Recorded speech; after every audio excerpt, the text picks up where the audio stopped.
जे मैले भनेकी छैन त्यो तपाईले थाहा पाउनुभयो भने मेरो हालत के हुन्छ होला। भूमिका के सोचिरहेछौ? अनमाउने बेलामा त कति खुसी देखेकी थियौ तिमी, तर मेरो घर जति नजिक आउँदै गयो तिमी त्यति डराए जस्तो देखेको छु मैले। झन् अहिले बेडमा आइपुग्दा त तिम्रो अनुहारमा अलिकति पनि खुसी देखेको छैन। के भयो भन त? त्यस्तो केही पनि होइन। तपाईले मलाई धोका त दिनुहुन्न नि है? कस्तो कुरा गरे कि? धोका दिने भए मैले तिमीसँग बिहे गर्थेँ त?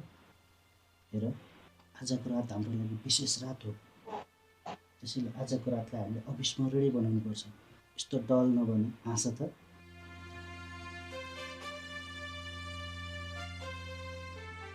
प्लिज भूमिका, हाँस न।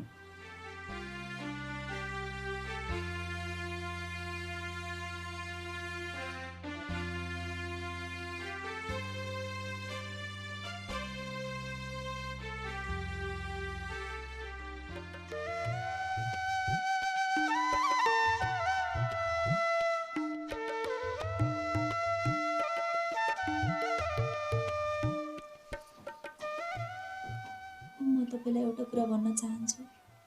भन न के कुरा हो? तपाईको दिदी र आमाले मलाई गर्नुभएको व्यवहार देखेर मलाई साह्रै डर लागिरहेको छ। अघि त्यो पाथी जुठो गर्ने बेलामा पनि आमाले मलाई कस्तो डर लाग्ने गरी हेर्नुभएको थियो। मेरो माइती परिवारले दिनुभएको गिफ्ट तपाईको दिलले अलि चित्त नबुझाए जस्तो गर्दै हुनुहुन्थ्यो। कतै उहाँहरूले मलाई दुःख दिनुहुने त होइन नि है? भूमिका, आउन नपाई मेरो परिवारमाथि शङ्का गर्न थाल्यौ तिमीले? हेर, मेरो मम्मी साह्रै असल हुनुहुन्छ। यदि मेरो मम्मी खराब हुनुभएको भए मैले पहिले नै अर्कै केटीसँग बिहे गरिदिइसक्नुहुन्थ्यो।